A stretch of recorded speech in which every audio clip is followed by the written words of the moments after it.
Good morning, everybody. Welcome. Michael Hellickson here with Club Wealth, and I'm super excited. I got to tell you, we had a bazillion people register for this webinar today, and I'm watching the screen right now, and I'm seeing a ton of people logging in as we speak. And I'm not surprised, and I'll tell you why I'm not surprised, because we have one of my very, very good friends and absolute ridiculous Facebook rock star, Mr. Travis Thom.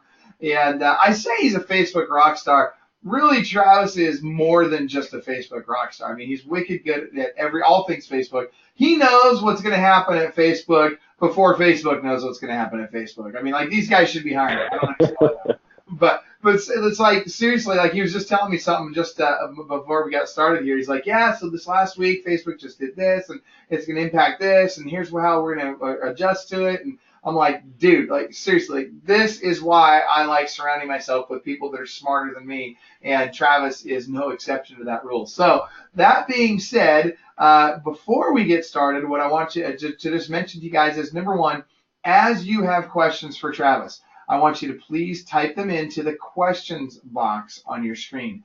And the reason is because we're going to do the best we can throughout the time that we're together today to answer your questions. We'll certainly take some time at the end to answer your questions, but I want to make sure that we get to as many of them as possible, make this as interactive as possible, even though Travis has a full hour of content for us.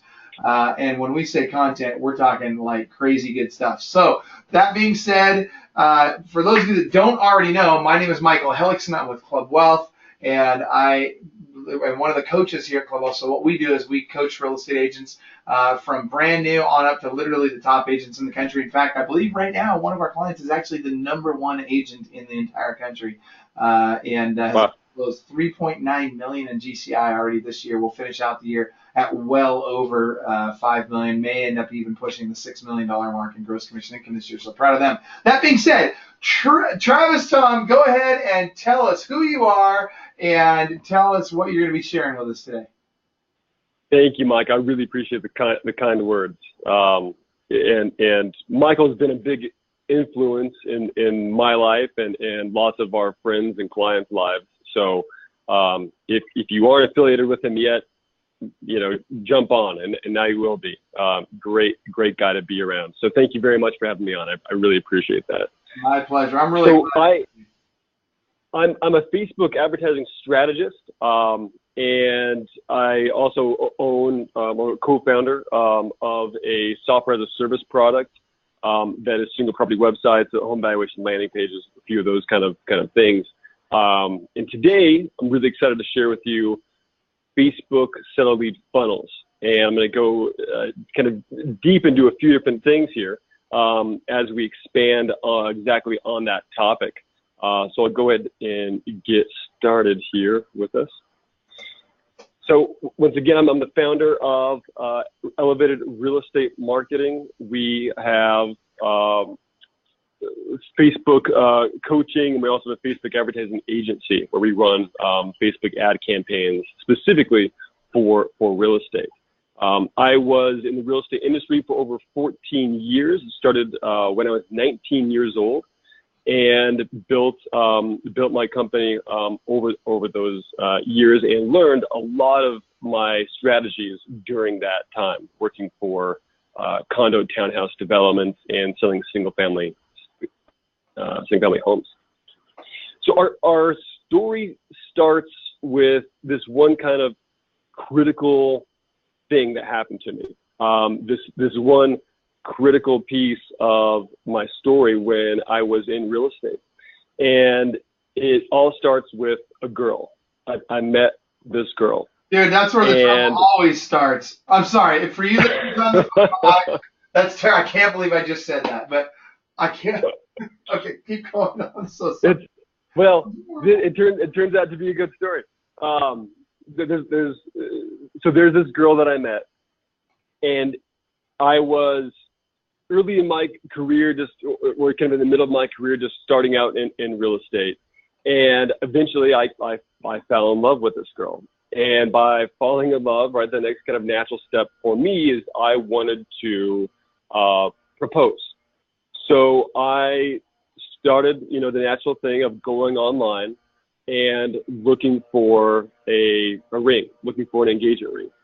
And I was about, I guess I looked at about 12 to 14 different websites looking for engagement rings.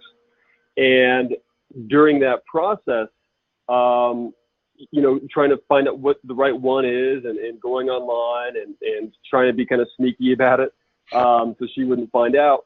Well, several weeks later, I started to see and notice that there was this ad following me around, this ad for this specific diamond ring company. And out of all of the ones, there's only this one, right? Out of about 14 different websites, there's this one diamond ring company that was following me around.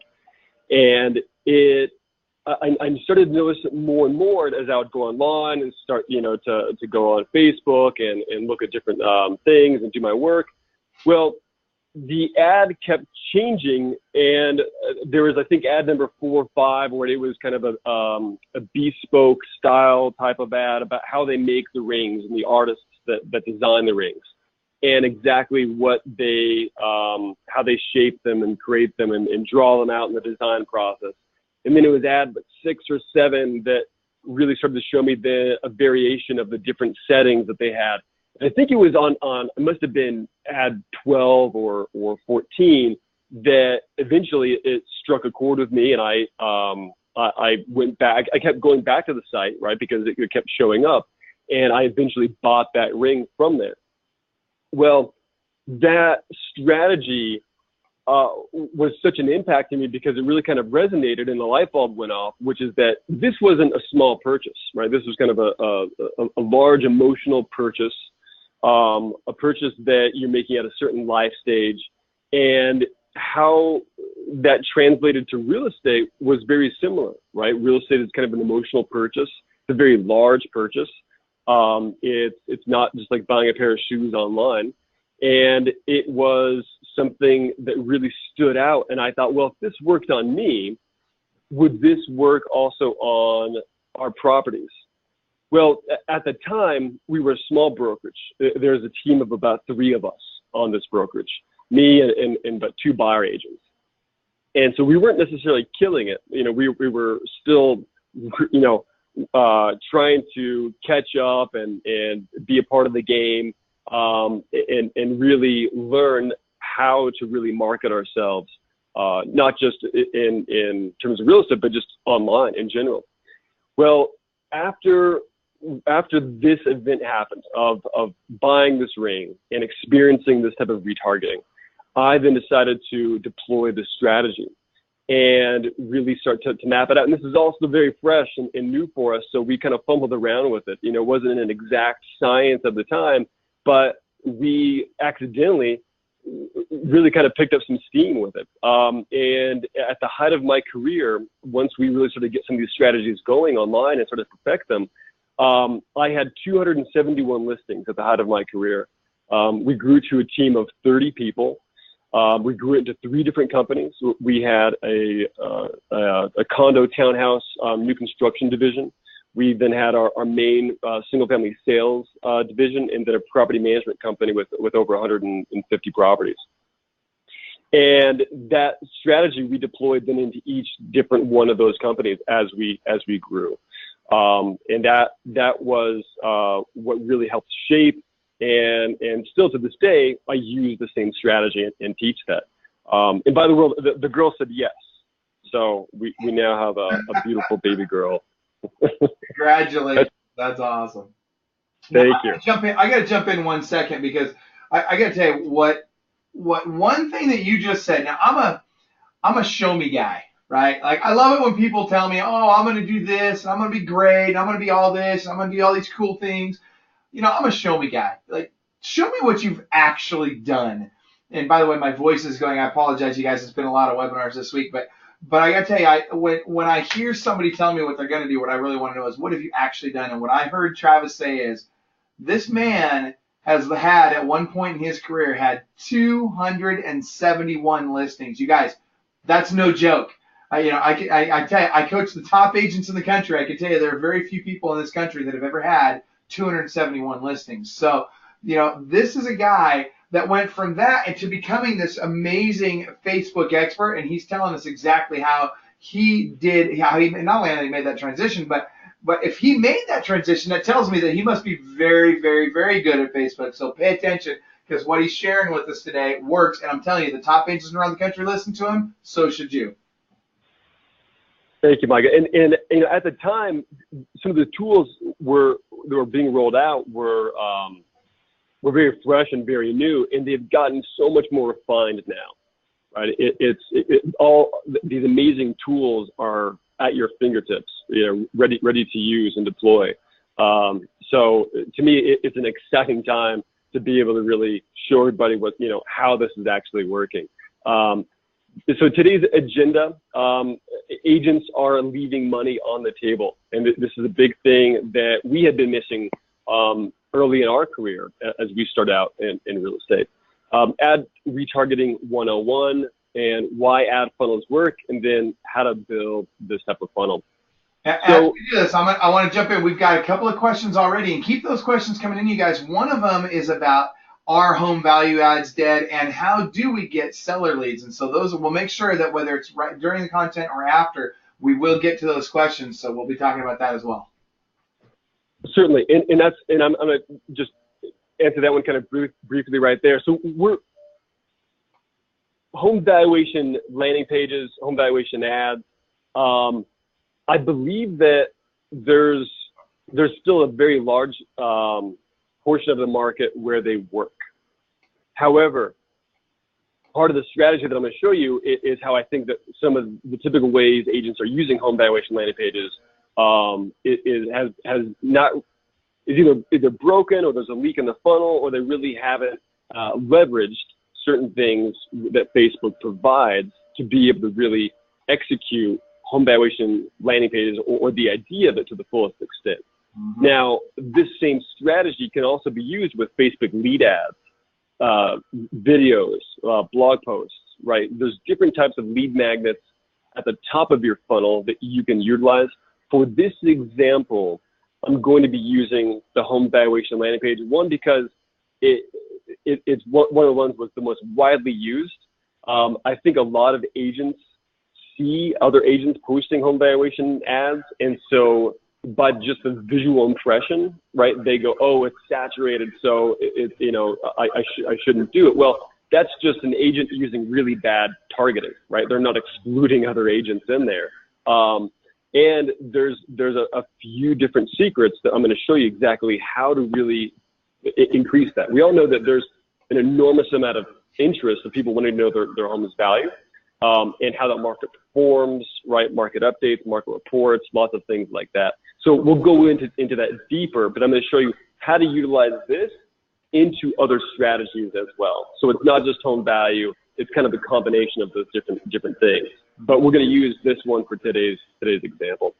So some of the most common misconceptions with landing pages, especially home valuation ones, are that they're going to be the silver bullet to get listings, or that one action on that site is going to equal some sort of loyalty, right? That because someone did fill it out or go there, that they're also going to then know who you are, and then that's when you follow up that they're going to actually respond. Or that they're going to leave all of their information, right? That every web visitor that's going to go there is actually going to convert and put information in. Or that they visited your site once, so therefore they must know who you are. Or that every lead is actually hot and ready to go. Well, we've all seen this before, this kind of setup here, where this is the average agent kind of interaction with online leads, and it lacks follow-up and kind of lacks some brand awareness strategy with it. Well, number one is you start some sort of ad, right? Some beautiful ad that's going to go to some beautiful landing page with some sort of offer to the seller, targeting homeowners. Then you capture them and you send an immediate follow-up, but then there's no response, right? There's absolutely no response. And then it kind of moves into number 5 here, where it's just crickets. It's absolute silence. There's no response from them. You follow up maybe once or twice more. You still don't hear anything back. And then about maybe a couple of months later, then another agent sells the property, right? And then you follow up again and you finally get the seller on the phone and they say, yeah, I just sold that property about 2 or 3 weekends ago, but thanks for following up. So we've all kind of experienced this. right, at some point in time in our career. Or maybe you're just experiencing this now, and there's a lot of frustration around it. And the big kind of thing here is there's some big gaps, right, between number 1 and number 5. There's some critical things that are missing in terms of how Facebook advertising operates today and lead nurturing. So some quick facts here: 79% of the leads never convert into sales, right? And the number one reason with this is lack of lead nurturing, right? That's a really critical thing. And lead nurturing moves into a few different categories, but I'll touch on exactly what that means. 50% of leads gathered online are qualified, but are not ready to act immediately yet right now, right? If you go back to my story about how I really kind of crafted this methodology through, in my story of looking for an engagement ring, and buying engagement ring online, I wasn't ready to act right there, right? It was 4, 5, 6 months later that I was actually ready to go and pull my wallet out and buy this ring. So 50% of leads are qualified, but they're not ready to act immediately. And a lot of agents, they only reach out. They make about 2 attempts in a short period of time to follow up with that lead. And then about 44% of agents give up on a lead after the first follow-up attempt. And that's kind of a shocking one right there, right? That they stop, right? They don't continue. But where are the leaks in most agents' funnels, right? We have to kind of go through, and I'm using the word funnel a lot. So if you're not familiar with that, the word funnel is an inbound marketing strategy term where you are creating some sort of lead magnet where you're running an ad to a certain audience, and they then either opt in or visit a page or whatever it might be, or go to a Facebook lead ad and fill it out. That is your top of funnel, and you're pulling them into a funnel then where you're going to then nurture them and take them through this entire sales process. So what are the leaks in an agent's funnel? Targeting. Are you targeting the correct demographic for the actual ad that you're running?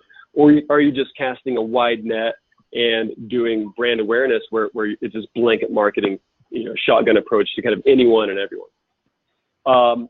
Are you using brand awareness, right? Do people recognize you in your market? Do they know your logo, your brand message, right? Do they know what you're about? Do they know what neighborhoods you specialize in and what neighborhoods that you sell in the most?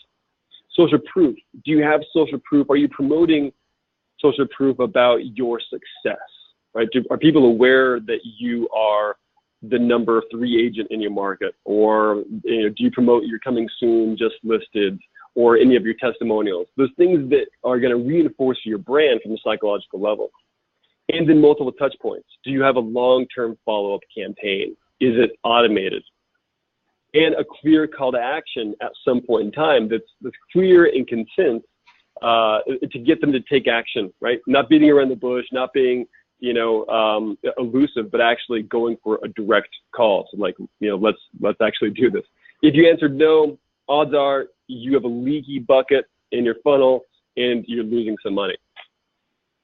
So there's a big missed opportunity here, especially with Facebook.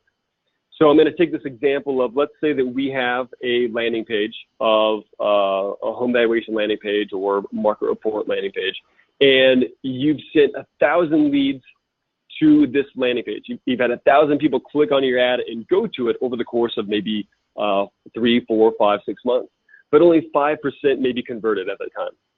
Well, what happens to the other 950 people that you paid for that traffic, right? You paid for each person to click on it and get there. And these 950 people that didn't convert, they raised their hands, right? They actually clicked on your ad and moved forward through the process. But for whatever reason, they got there, they didn't like the way it looks, or the call to action button color was wrong. They didn't want to enter their information. The dog jumped on, the couch or whatever it might be. They had to leave. Well, if we aren't capturing those other 950 people, right? That's a big problem. What happened to them is they disappear into the ether.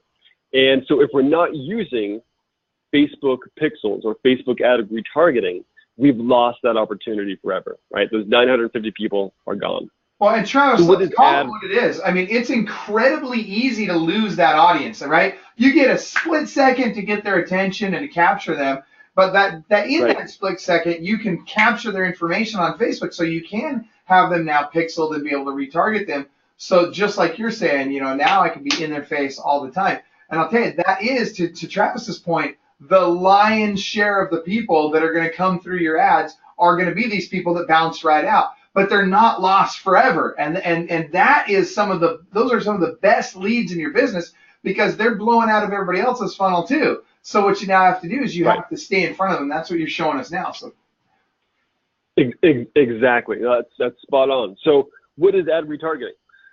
Well, the ad retargeting basically is using a snippet of code that Facebook gives you, the Facebook pixel, to be specific. You place that into the back of your website or your landing page or your blog post, whatever that might be, and then that's going to allow anyone that visits your website, you can then place them into a custom audience automatically. They're placed into a custom audience that you can build out and that you can then show ads to those people, those specific people that visited that landing page or website, whatever that might be.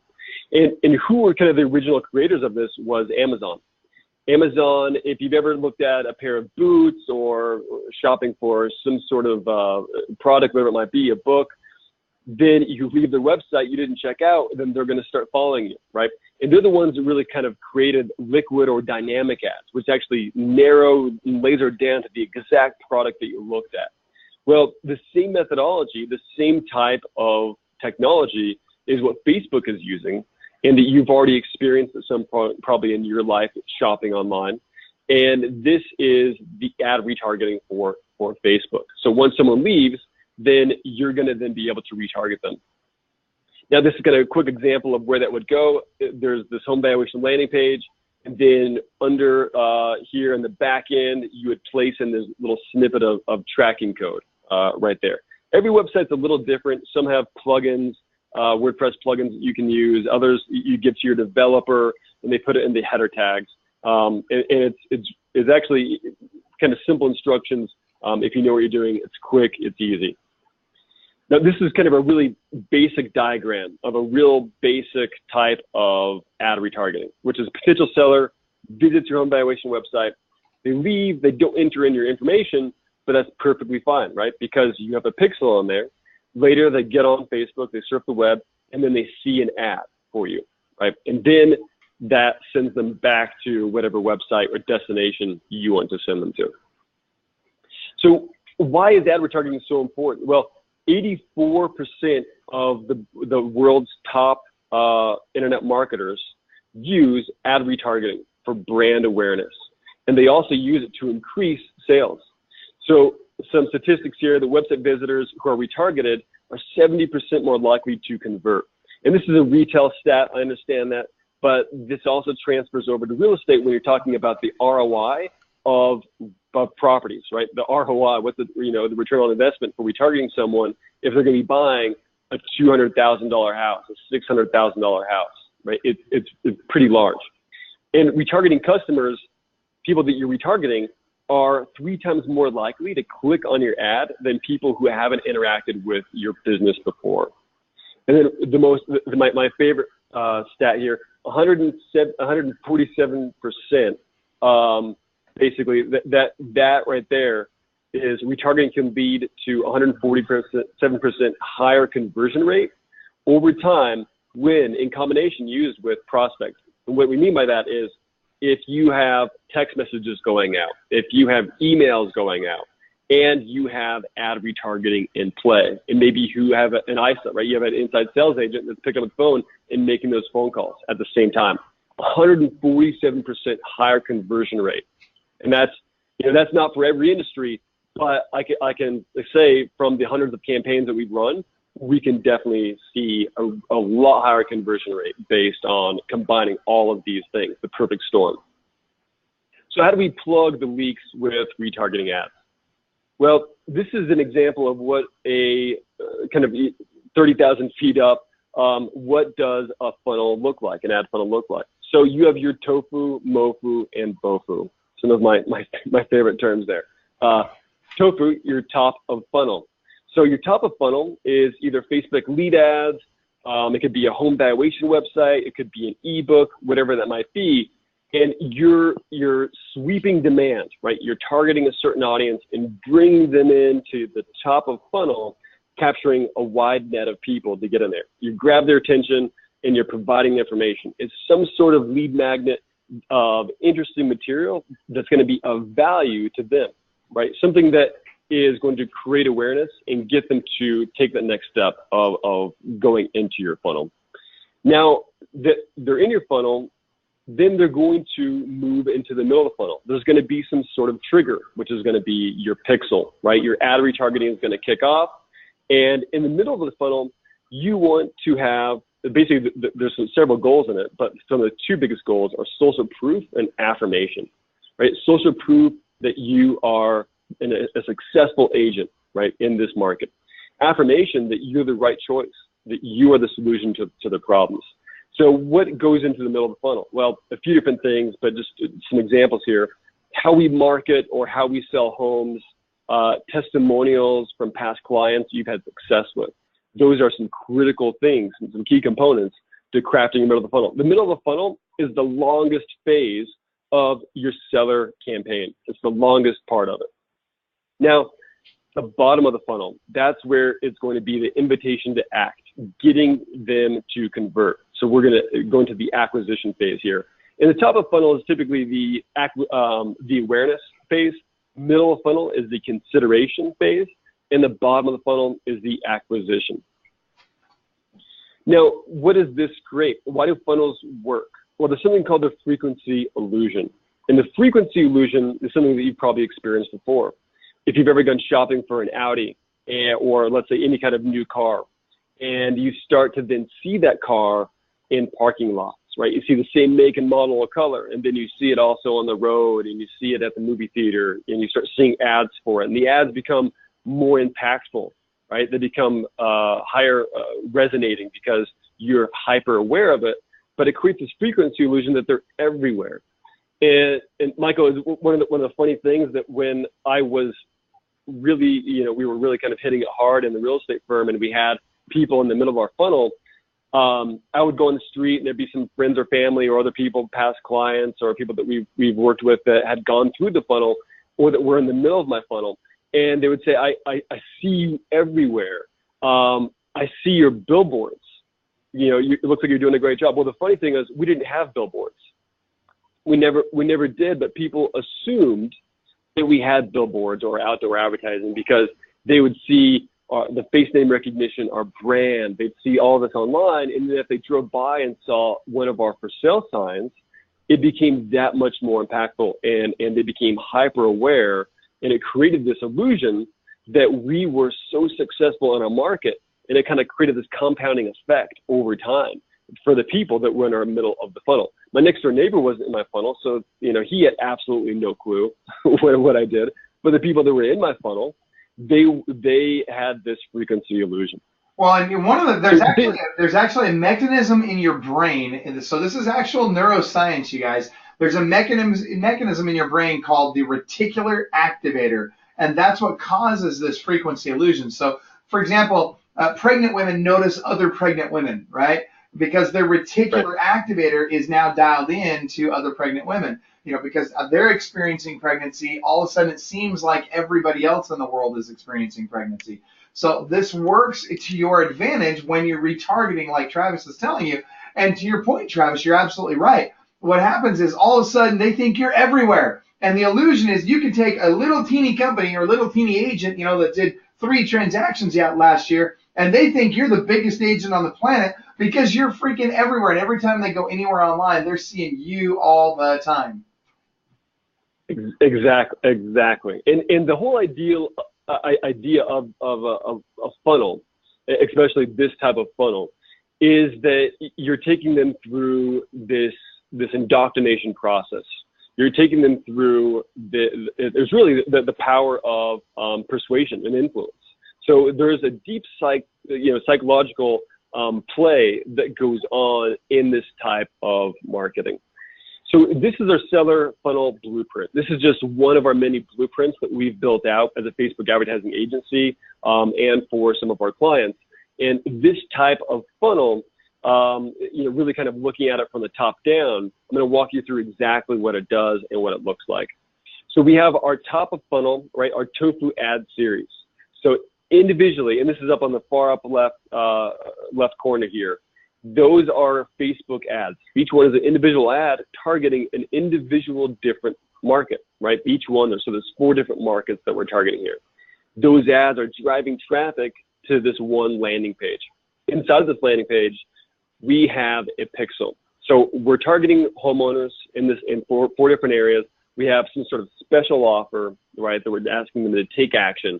They go to the landing page, and if they fill out the landing page, if they provide their information, then it goes into a follow-up series, right? Then it's gonna go to an email sequence or text message sequence, and it's gonna kick that off. At the same time, then it's also going to trigger the Facebook retargeting pixel. And then one by one, the middle of the funnel gets kicked off. So the middle of the funnel, this is an evergreen, time-delayed, sequential retargeting ad series. I know I used kind of a big fancy word there, but that's kind of how we catalog this inside of our agency. So what does that look like? Well, the first ad will go out, right? Maybe within an hour. The first ad will go out and it'll be a blog post, let's say. It could be top 5 things you should know before selling your home in today's market. And then that links back to your website or some sort of blog post, right? This is very specific content to the actual lead, right? To the actual targeted audience that we've defined at the top of the funnel. Then that runs maybe, let's say, for 6 or 7 days, and that person sees it maybe once a day, every day for 5, 6, 7 days, and then that ad burns off, and then now we have another ad. Let's say this ad is social proof, and it's testimonials. It could be video of testimonials. It could be just written testimonials, your Zillow or Real Satisfied, whatever that might be. But social proof is one of those primal triggers, right? One of those primal things that people gravitate towards. If you ever go to a website and it says that we work with these companies, right? And it has all those top brand companies that you're hyper aware of, that's social proof, right? Testimonials on a sales page. If you think of infomercials, right? What are one of the kind of key things that they have? Social proof of people saying, the best success with X product. Well, same thing with this. People want to know that they had success with you, success with sales. And so it builds that trust and closes that gap and builds that connection and builds that affirmation that you are probably the expert and authority figure in that market. Well, then there's also the listing alert. This could be something that's used to let them know there's activity in the market, right? That could be a carousel ad of all the new listings that have just hit the market within that week or that month, sending them back to your property search website. Then an ebook, then something about marketing, about how you sell homes, how you stand out from other agents. So this middle of the funnel can actually go on for months. It can go on for however long you want it, depending on the constraints of what we're using at the top of the funnel. I'm not going to get too technical with that, but the middle of the funnel is where your persuasion and influence really starts. That's where you really have to be thoughtful of exactly what you're presenting there. And I'm going to show you the framework that we use, the methodology that we've built out for this exact thing. Then at the bottom of the funnel, let's say maybe 45 or 60 days later, then we have our bottom of the funnel ads that start to show up, which is a seller's consultation. Hire us, that could go to Facebook Messenger, or do you have questions? Let's chat now, right? We're asking for the close. At the same time all this is happening, they hopefully, if they did convert the top of the funnel, they're getting these emails, text messages, they're seeing your ads. You may have your inside sales agent or just you, whoever it might be, making these follow-up calls. And a lot of this can all be automated, right? A lot of this can all be built out and automated. And if you didn't capture them at the top of the funnel, right, and they just visited the website, same thing. They just clicked on the ad and landed there, but they didn't put their information in, then there wouldn't be any emails or text messages, but the rest of the campaign would continue exactly as it is here. Mm-hmm. So the seller lead formula that we've created for this, which is positioning, right? What does this do? Well, this positions you as an authority figure in the market. And there's something called the indoctrination and pre-framing process. So Frank Kern, another online internet marketer, said it best. Pre-framing is essentially using marketing to control their opinions and feelings about you before they even have a chance to read your sales message or interact with you in any way. And that's exactly what the middle of the funnel process is, right? We're taking them through this indoctrination and pre-framing process, really doing your entire sales pitch, your marketing listing presentation, and everything that's added to it, right, over the course of 1 month, 2 months, 3 months, whatever that might be. So then the process of converting leads to clients, right? You're gathering the leads, you're nurturing them, you're following up, and then we're moving into the conversion process, and then those equal closings. Now, when to use pixels to retarget for the top of funnel? So your top of funnel doesn't have to be a home valuation landing page, right? And kind of mentioned that at the beginning of this. It can be a Facebook Canvas ad. If you haven't experienced what a Canvas ad is, it's a mobile immersive ad that's just only on your mobile phone. It's not for desktop. You open it up, and it's a very engaging, different style of ad. You can have videos in there, carousel ads, a lot of different things. Facebook lead ads. So Facebook lead ads, where they actually click on an ad, it flips around, and it's like a little mini landing page inside of Facebook. It's very quick. It pulls all their social profile information automatically. There's a really high conversion rate with Facebook lead ads, specifically because of that, because Facebook made it so easy to capture leads with that. So I'm sure some people on this webinar are actually using Facebook lead ads. You can use it as your top of funnel, and we use it for our top of funnel for a lot of different campaigns. And then video views, right? You can retarget people based on video views.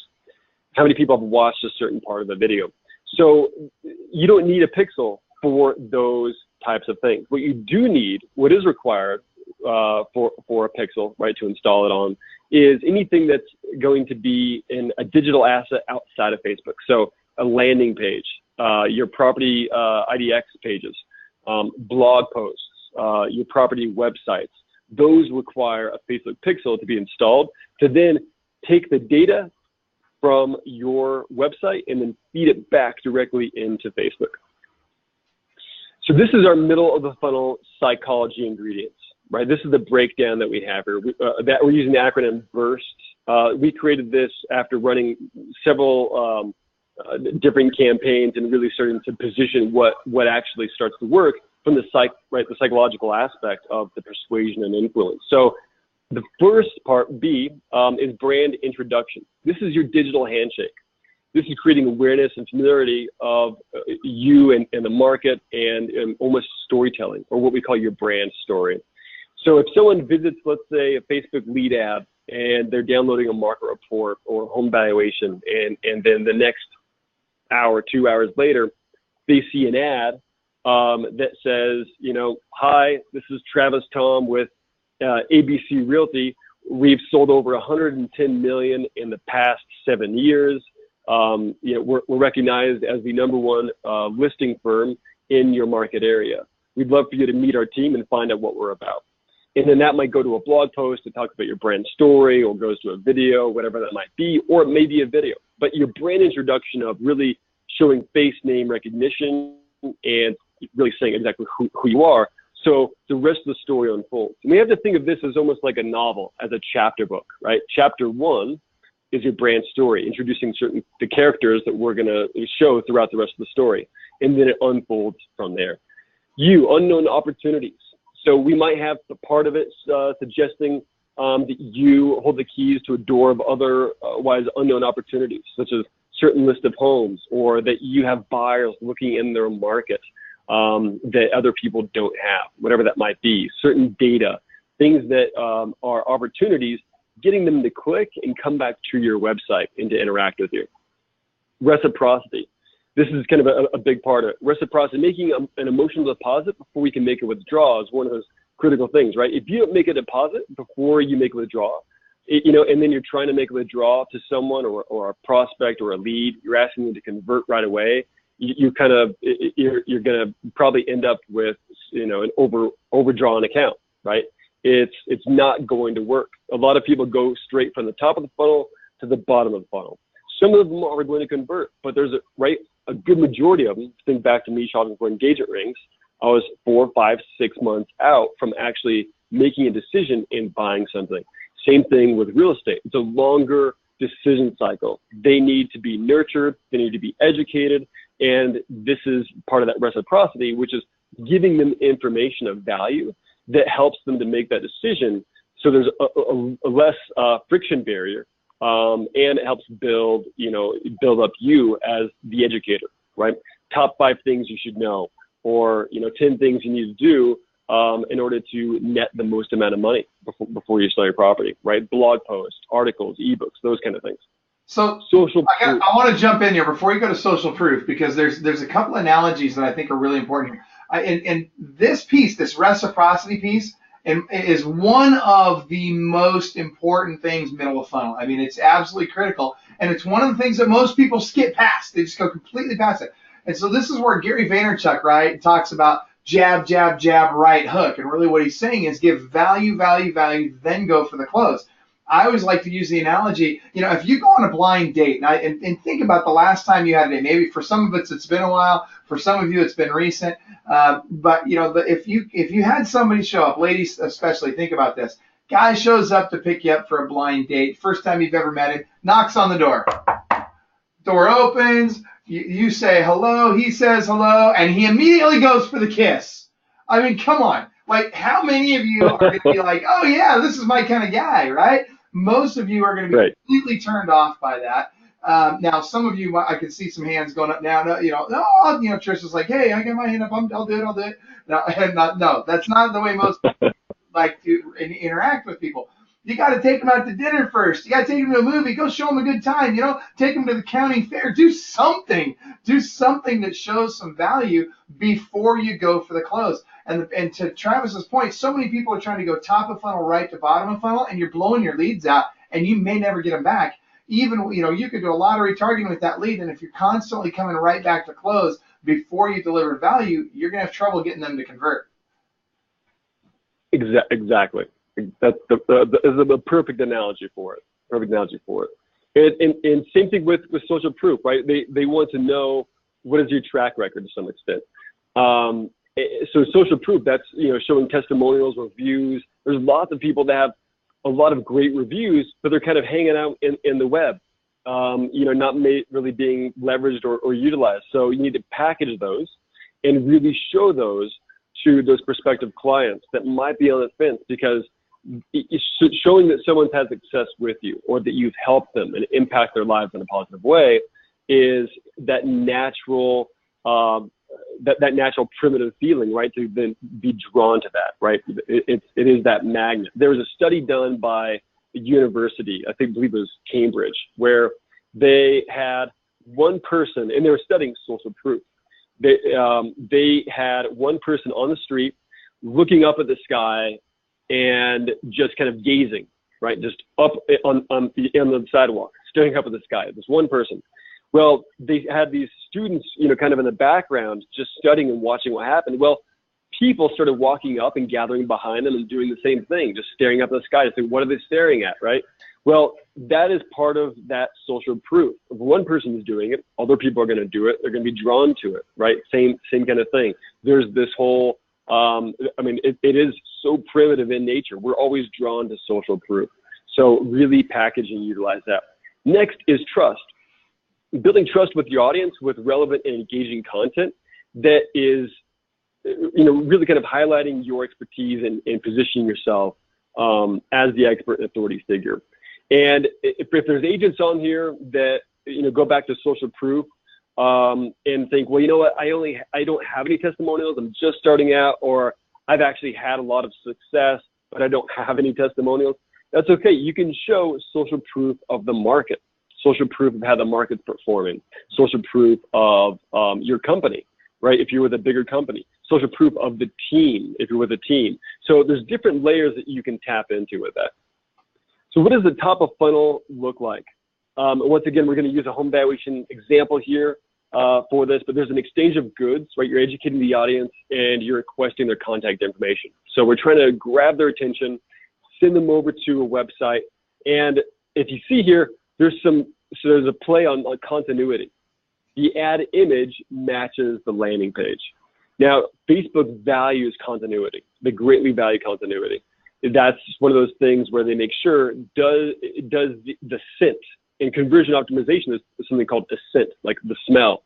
If the smell falls off, right? If the scent falls off, if you have this kind of beautiful image and then all of a sudden it goes to this strange landing page or website where there's all these links and different things, and then it's a stock photo of just a big for sale sign, you've dropped the scent from this original photo.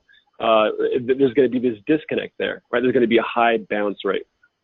So what does this photo really show in terms of ad targeting? We're targeting baby boomers that are educated, affluent, that might be living in a higher end property. Those are those things that then you want to make sure that your ad image and ad copy is also crafted to really focus and be hyper relevant to the actual targeted audience that you're showing there. But this is an example of the top of funnel that we're sending them to this landing page. Same thing, that's where you provide the pixel and the back end of that landing page there. Now, the middle of the funnel, right? This is where the social proof, the affirmation, right? You're taking this indoctrination process here.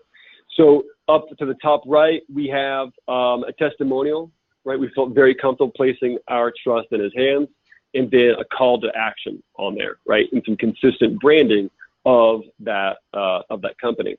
Then on the left here, we have buyers looking in your area, right? This is one of those where we, on the untapped opportunity under the BURST, right, acronym that we have for our formula. So we have buyers looking for homes in your area. We have over 54 homes that are, or 54 home buyers that are looking to buy a home in the Los Ranchos market, but there aren't enough listings in the market, right? So it's kind of talking about, if you're interested in selling, send us a message. Well, that goes to Facebook Messenger. Now, the middle of the funnel here, right? We're building credibility. We're recapturing leads to your funnel, prove success, and it's going to position you as the expert, right? And position you as the solution. Once again, some more middle of the funnel types of examples here. This one is showing different tips, seller tips. Each one is kind of focused on a different thing.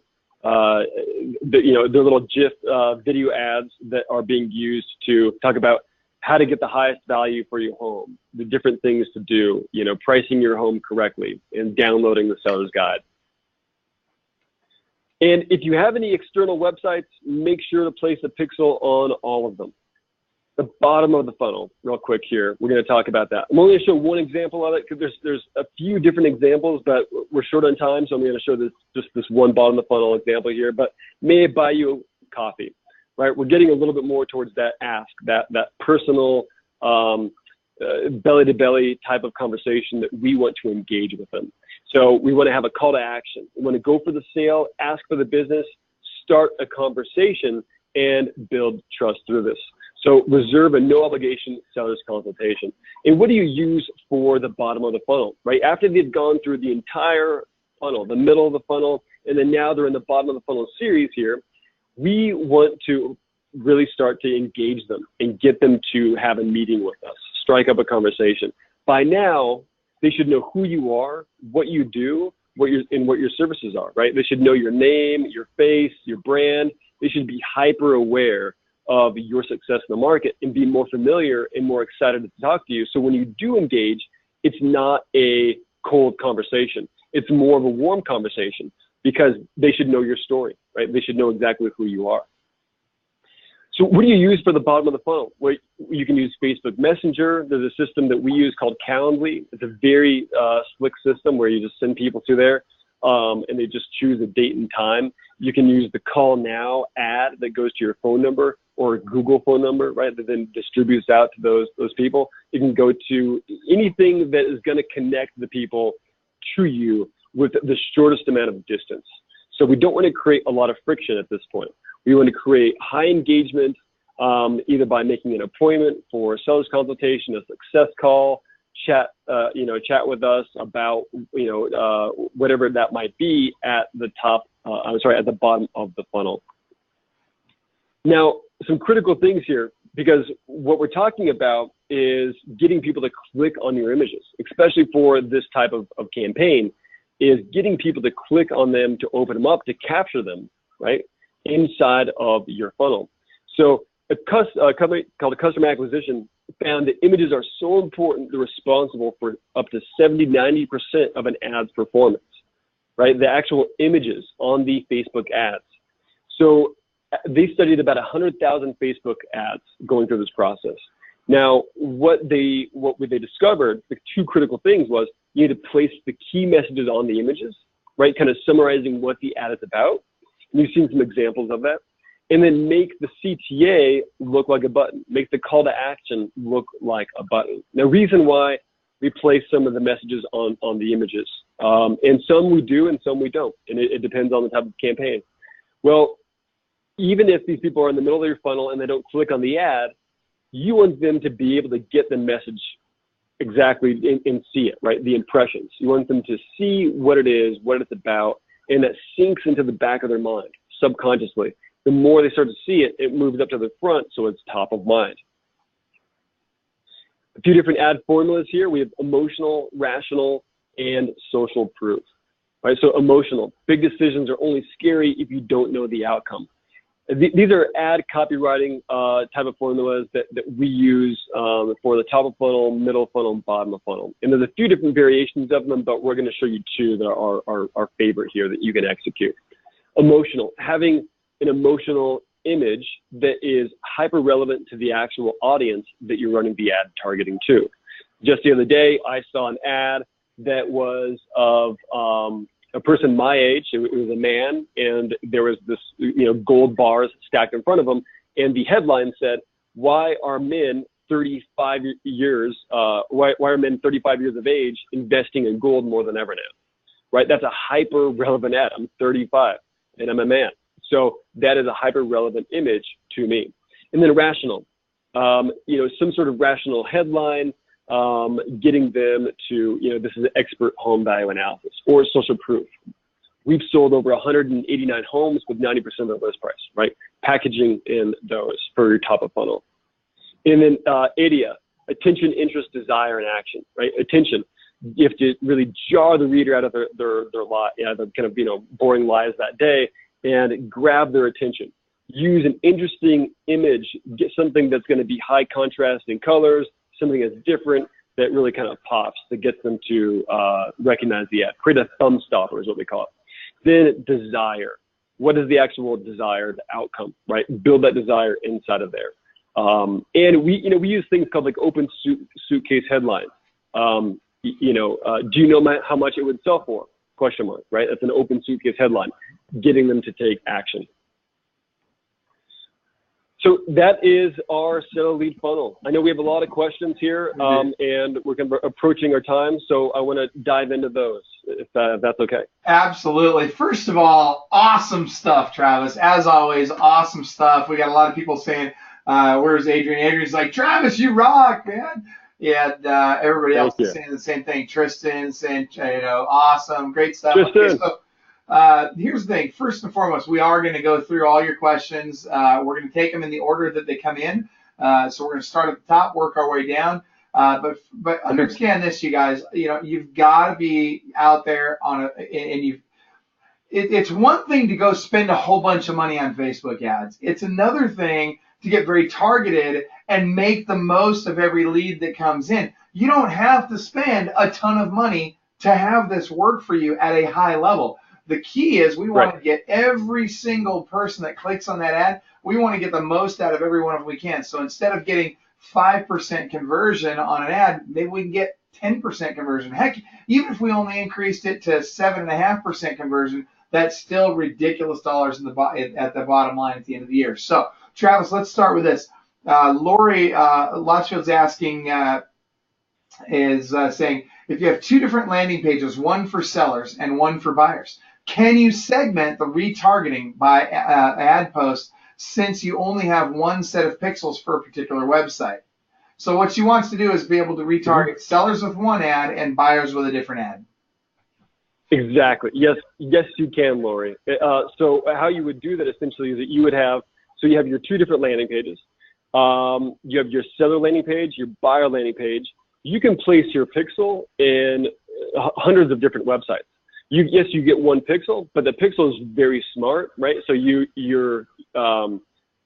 Facebook is basically coming at it from an efficiency angle of saying, we're going to give you just one pixel instead of 500, so you don't have to keep track of all 500. You just have one, and you place one into a seller landing page, one into a buyer landing page, and then with that, then you create a custom audience. And that would, in my mind, and how we would use the right proper naming conventions, building the custom audience for that, was we would say top of funnel seller lead landing page, top of funnel buyer lead landing page, and categorize those two separately.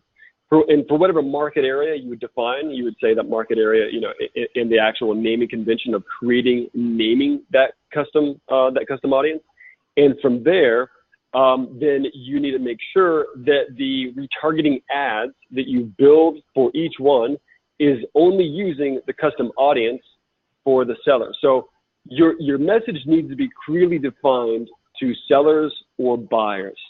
So if you have a seller funnel, then you want to have all your messages in the middle of the funnel really be written specifically directly to that prospect, right? Because not everyone consumes the content the same. The things that you're trying to show a seller is going to be completely different than the things that you're then going to show a buyer, right?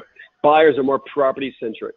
They're more interested in the opportunity, and they're kind of already hyper aware of what's there.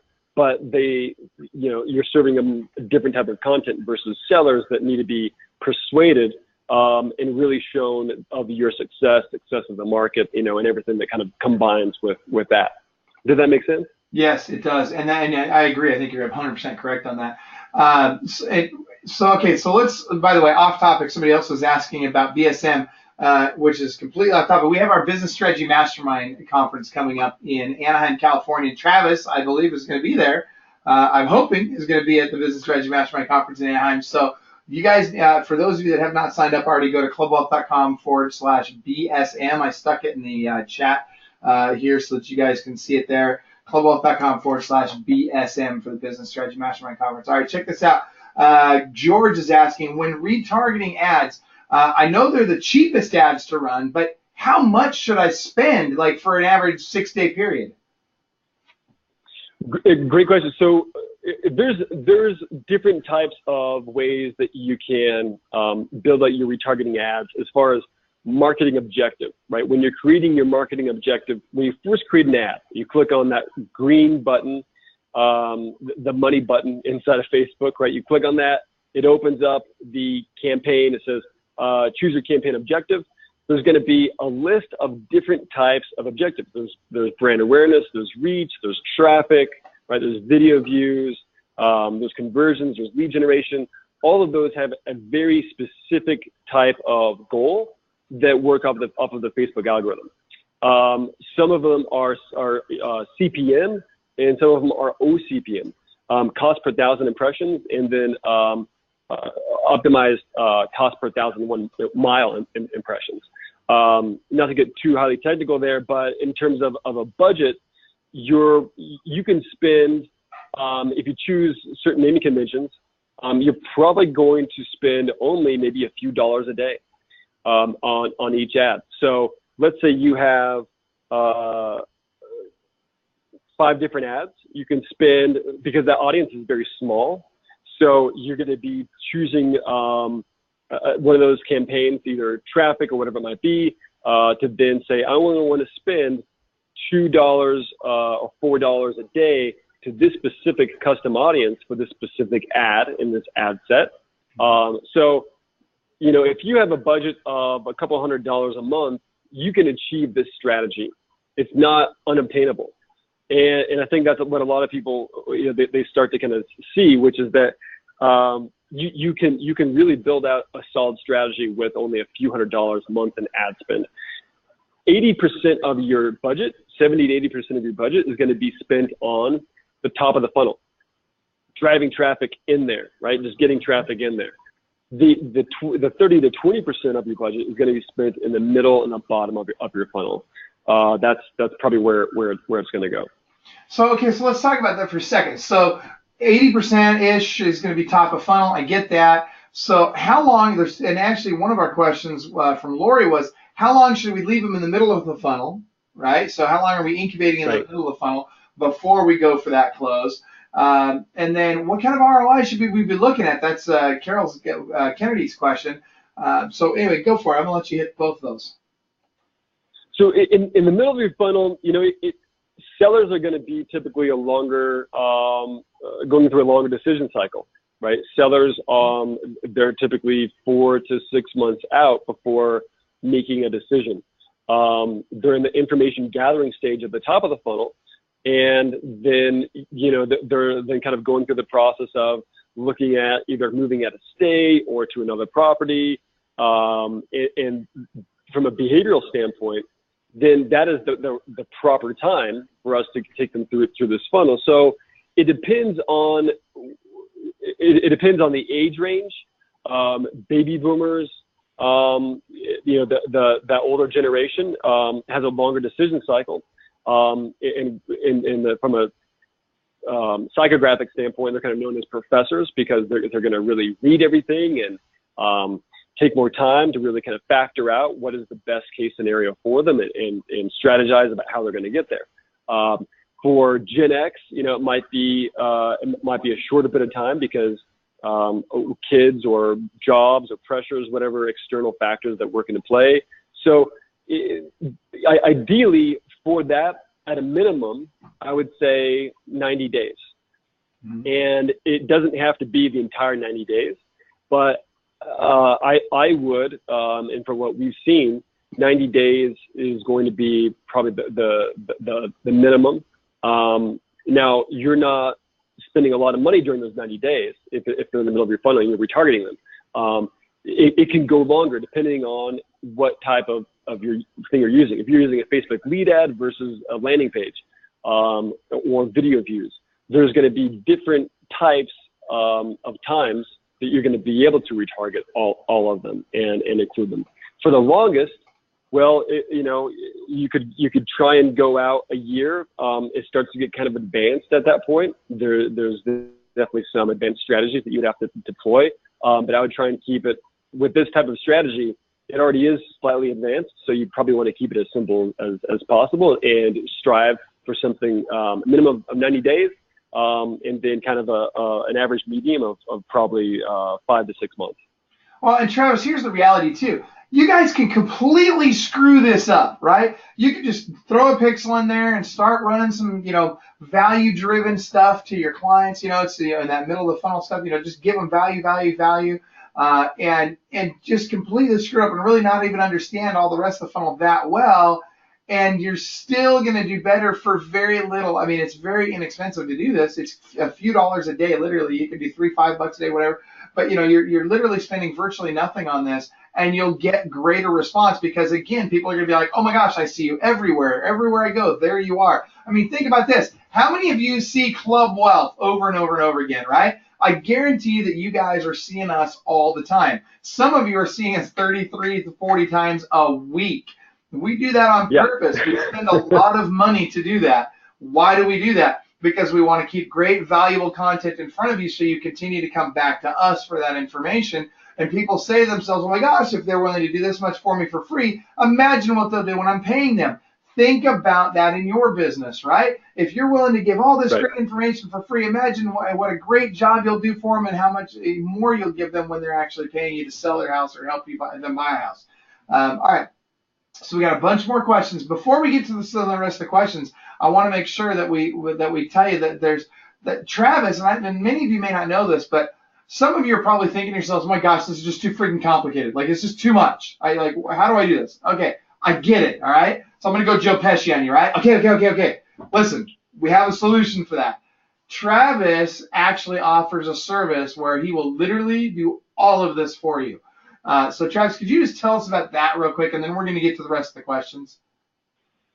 Certainly. So our advertising agency that runs Facebook ads for real estate teams, brokers, agents, we have a white glove service where we build this entire campaign for you. We have a a creative copywriter that interviews you to understand your brand and help us create the top of funnel ad copy, middle of funnel ad copy, and bottom of funnel. So that's all mapped out for you. And then we have a graphic design team that matches the branding for your ads. A lot of the ads that you saw in here are ads that we've actually, our design team has created. Then we have myself as the ad strategist. I map out the actual strategy, create the blueprint. We gain a solid understanding of your market and how it operates, and then what we need to do. Then we also have a funnel engineer and then an ad manager that put everything together and then run the actual ad campaign. So we're a full dedicated team in building these. It is obtainable for anyone to really create the strategy. They just have to learn how and be aware of the process. And a lot of you already have content. A lot of you already have great content. You have videos, you have video testimonials, you have how-to guides, right? All those things are already there. It's sometimes just taking that content and repurposing it inside of some type of funnel that's going to be that message just towards sellers or buyers or whatever type of funnel you're building. If you don't want to do it yourself and it feels too daunting or you just don't have the time, then we certainly understand and we're happy to talk to you about what that entails of building it out. Awesome. I love it. All right. So, and how would they reach out to you? Just give them some, would they just email you? Would they Facebook message you? You can hit me up on Facebook Messenger. That's a great way to do it. Or go to my website, travisthom.com. That's THOM is my last name. So travisthom.com. Go there, and there's a place to be able to schedule an appointment with us. Take a look there, and there's a way to get a hold of me. All right. So thank you for that. And you guys, look, Travis is a rock star, right? In fact, Travis and I are working on some stuff right now where he's going to be doing some stuff for Club Wealth. Very excited about that, by the way. And so, seriously, if you're looking for some help with this, just reach out to him. So let's get to some more of your questions, and we can come back to that. So let's go to Christina Juarez is saying, perception is absolutely reality. I'm a single agent independent broker. I would love this. I completely understand. I don't blame it. I love it too. All right. So Kim Himes saying the evergreen piece would be set up inside your CRM and immediately activated once they opt in. Is that correct? In terms of the seller lead funnel and what they're creating? Yeah. So, and I think she's talking about the evergreen piece. I think what she's talking about is, if you've got this, I'm thinking she's talking lead magnet is what it sounds like. Right. Okay. Right. So the lead magnet, I mean, depending on what you're going to use, right? If it's a Facebook lead ad or home evaluation landing page, whatever kind of landing page is offering, whatever it might be, then yes, you want to have that connected to your CRM because that is kind of a critical component. Follow-up is a big piece of this. So it's a nice complement when you do have their email and phone and text. So you can then set those up. There's lots of different types of things out there to use. The different technologies, and they're mentioned a lot in Club Wealth, and so I'm sure people are hyper aware of that. But you want to be able to have all of your middle of the funnel set up already, right? This isn't something that you're just going to do in 1 hour, right? You want to have all of your middle of the funnel already pre-created. You want to have your follow-up campaigns created, your text messages, whatever those are, and really have this mapped out. So that investment in time of just putting that all together is really going to pay off if you have everything connected, because then it's an evergreen process, right? Susie Jones comes in on day one, and she gets the exact same message that Thomas, 4 months from now does when he goes into the top of the funnel, and he gets the same message. They're just at different dates and different times.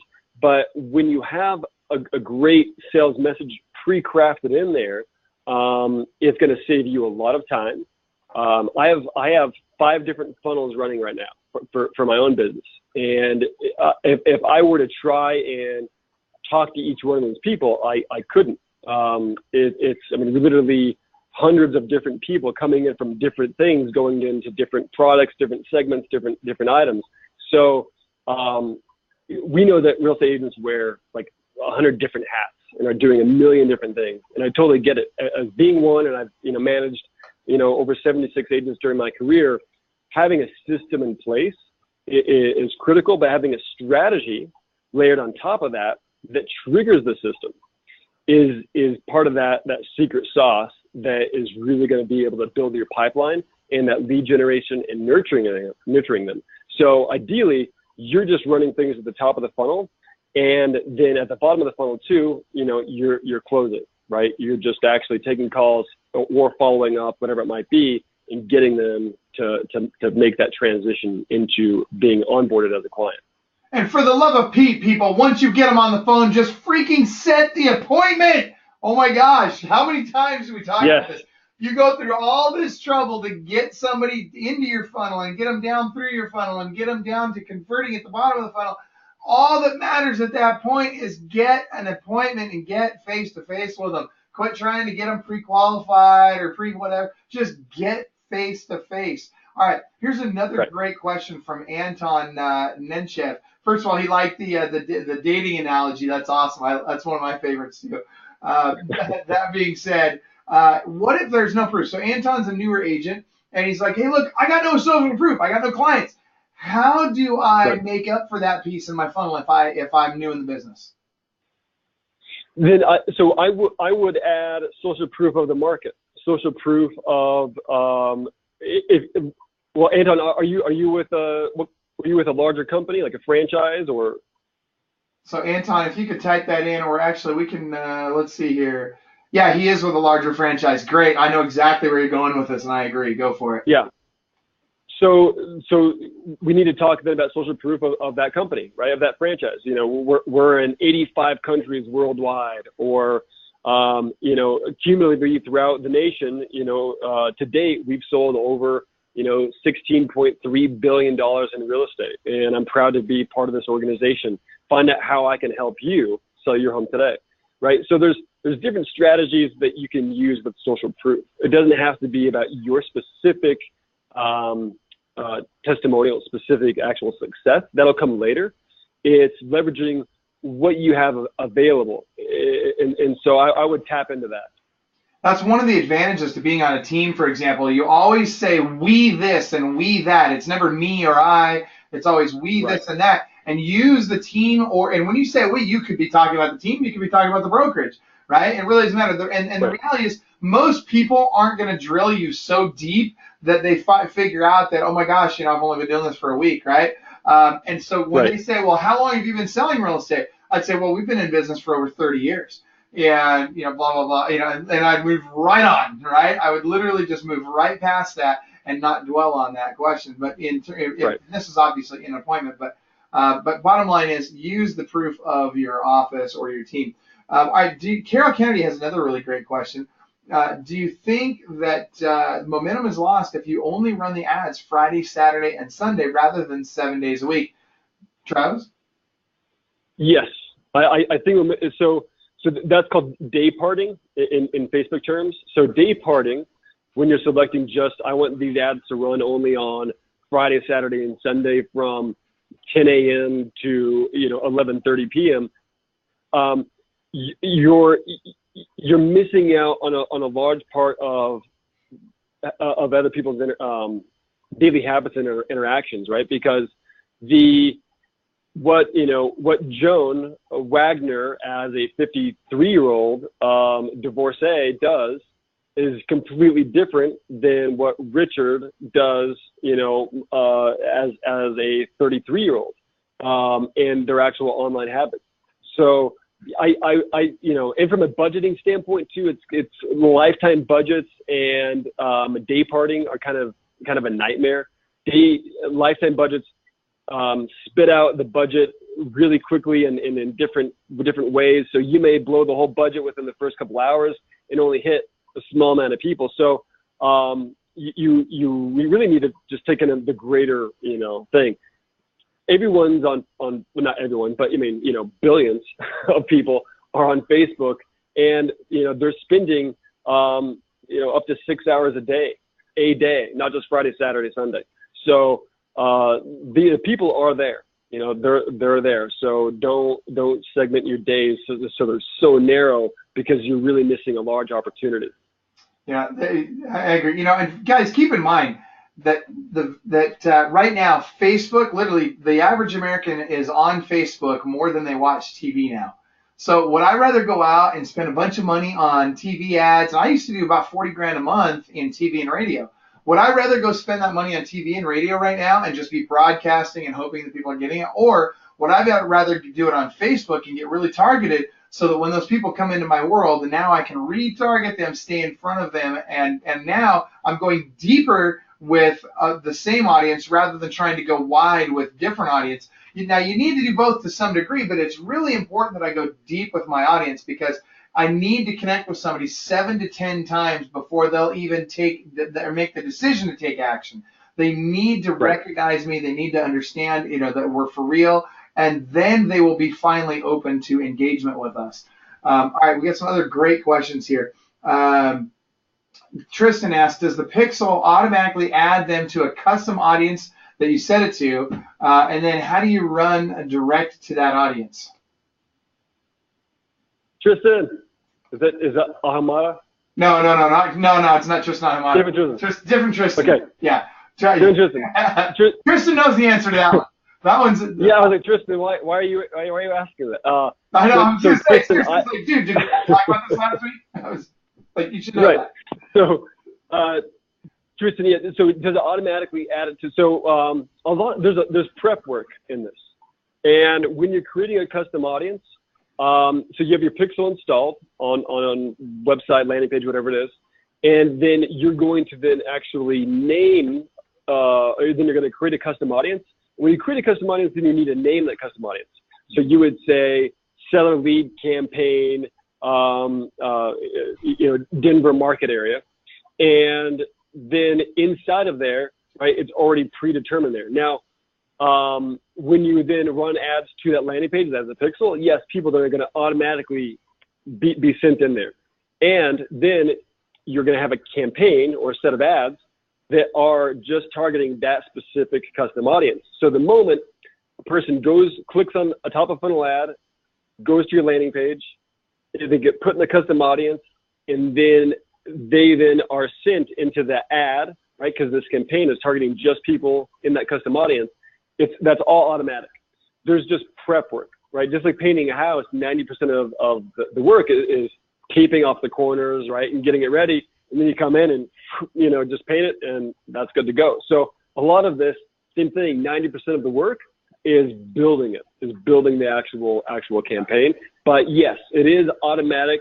You just have to create the custom audience, then name the custom audience, and then create the campaign or the ad where it's going to target that specific custom audience. So another question that we frequently get is, once I've created that custom audience, let's say new people come into the Pixel and qualify for that audience, will they automatically be added to that audience, or do I need to recreate that audience to get them in there? It's evergreen. It's dynamic, is what Facebook calls it. So being dynamic and not static, then new people are coming in every day. So you would have 10 people, let's say, come into that funnel tonight, and then 2 days from now, then you have 45 people come into it. Well, they'll go through that funnel, but they're always being added to it. So that's why it's called evergreen.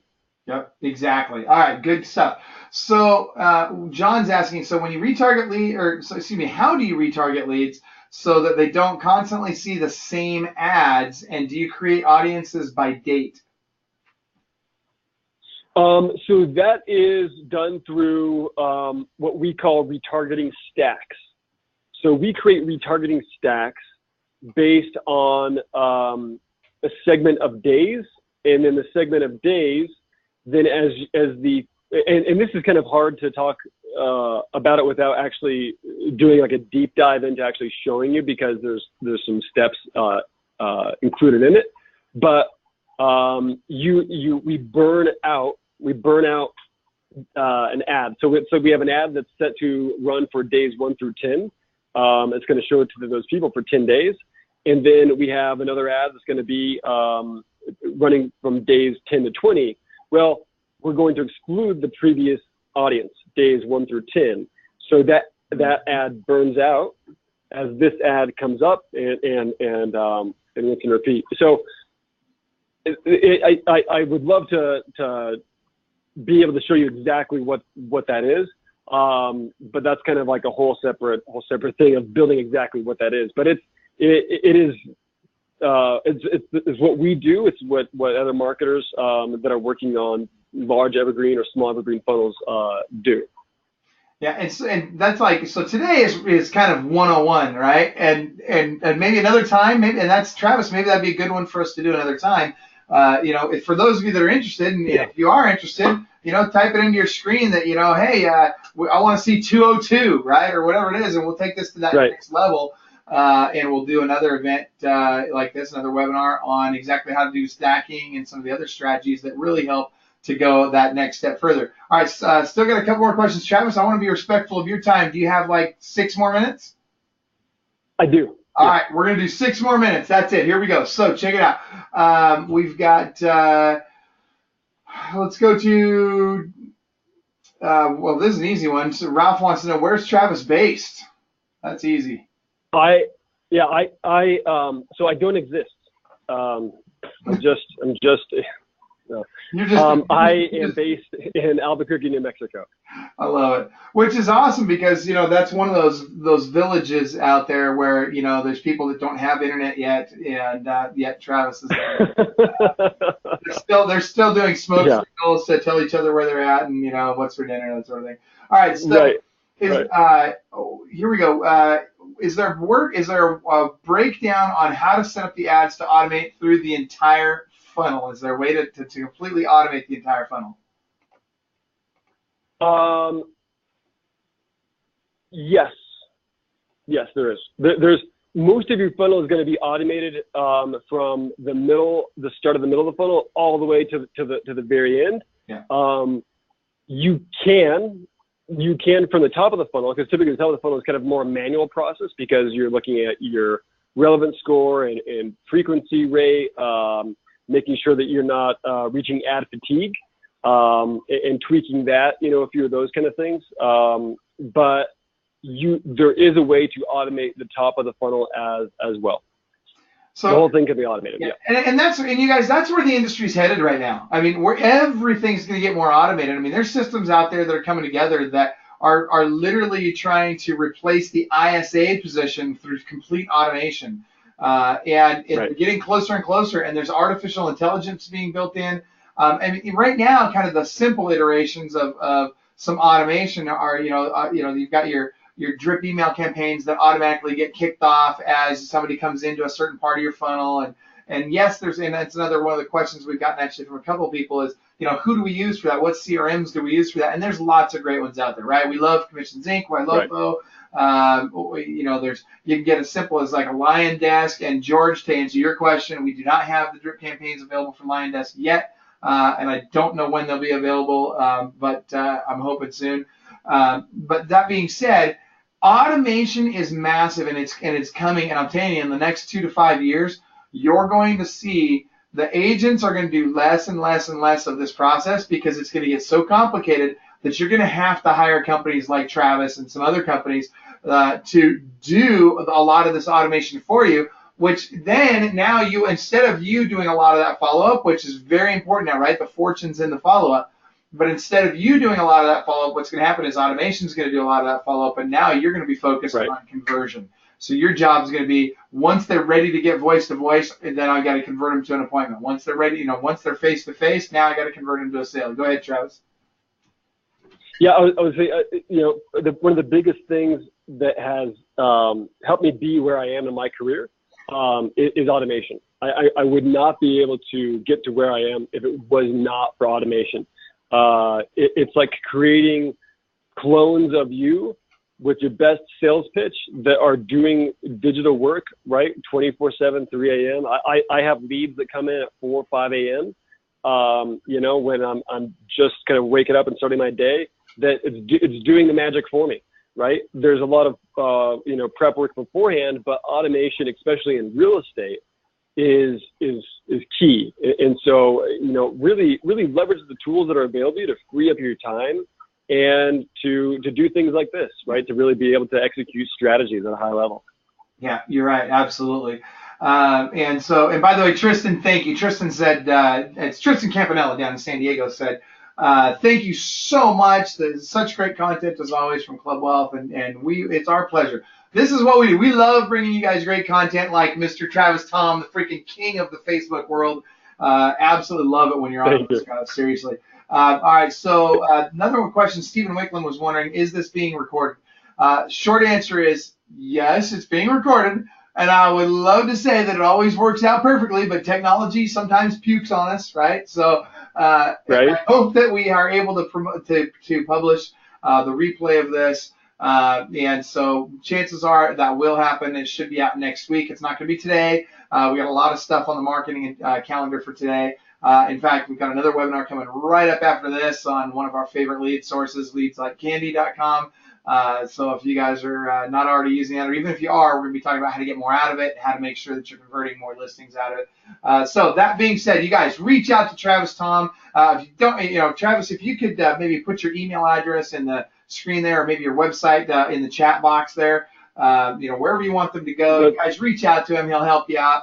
And if you guys are, and George, I love it. George's like, hey man, I'm already signed up for VSM. I'm coming, and I'm signed up for VIP. And by the way, I'm glad to hear you're signed up for VIP already, because we are literally getting close to sold out already. We have nearly 3 times as many people signed up for that event than we did this time last year. So the event's going to sell out, and VIP is almost already sold out. So Travis, did you get that in there? TravisThom.com. There we go. And Travis at leadstolisting.com. So you guys reach out to him. I appreciate you taking the time. Travis, any parting thoughts for us? Parting advice, thoughts, anything you want to wrap up with? Don't get discouraged by if you think this is too big to grasp. Once you start to learn it, it's easy to implement. To me, it's a life skill. Right, to being able to regenerate on demand and really understand exactly how the psychology of home buyers and sellers work, but you don't have to have this huge funnel, right? It doesn't have to be severely complicated. Sometimes the simple things work, and it doesn't have to be 15, 25 ads. It can be 3 or 4 really well-crafted ads that you're delivering the most powerful message in there. So if anything, invest in yourself, invest in learning. So thank you all for being here today. I really appreciate it. And hopefully we can talk more and dive deeper into all of these topics. I love it. Thank you very much for that. So my parting thought for today is, you guys, listen, here's the reality. If you don't learn this stuff, you have 2 choices. If you don't learn it, it's 3 choices, right? Choice 1 is learn it. Choice number 2 is just pay Travis to do it for you. Choice number 3 is you're going to be out of business in 5 years. I mean, that's really what it comes down to, because the technology now, and there's so many people that want a piece of the real estate industry. There's so many high-powered companies. You got Amazon coming in now. You got Google. Look what Zillow's done. Look at Realtor.com. You've got all these people that are coming in, and they're charging tons of money for those leads. And you guys, some people, I love agents that they love to complain about the cost of leads, and yet they won't take the time to learn how to do this. And so you guys are a step ahead. You're here, you're watching this, you're taking the time to learn it. All I'm saying is you got to make a decision. You're either going to learn it, or you're going to pay Travis or somebody like Travis to do it for you, or you're going to get left behind. And you're going to be paying a premium for leads going forward. And who knows where that leads? Maybe you lose control over the industry altogether. So Travis Thom, wonderful, amazing stuff. As always, thank you very much for being here. You guys, you always hear me say this at the end of everything we do. The insight, and I say it because it's true, right? I want you to hear this. I want you to think about it. I want you to internalize it. Inside every single one of you, there's a world-class beast just dying to get out. You got to choose to unleash that beast. Now, you may not feel world-class today. You might feel like a schmuck today. We all have those days, right? You might feel less than today. Whatever. You have got to make the decision that you're going to be the world-class at some point in your life. Start today. And you know what? Maybe tomorrow you're not world-class. Okay, great. Then the next day I'm going to do better. I'm going to strive to be world-class. Go treat people the way you want to be treated. Take care of everybody around you. Be world class, and we'll see you on the next Club Wealth webinar. Thanks, everybody. Thank you, Michael.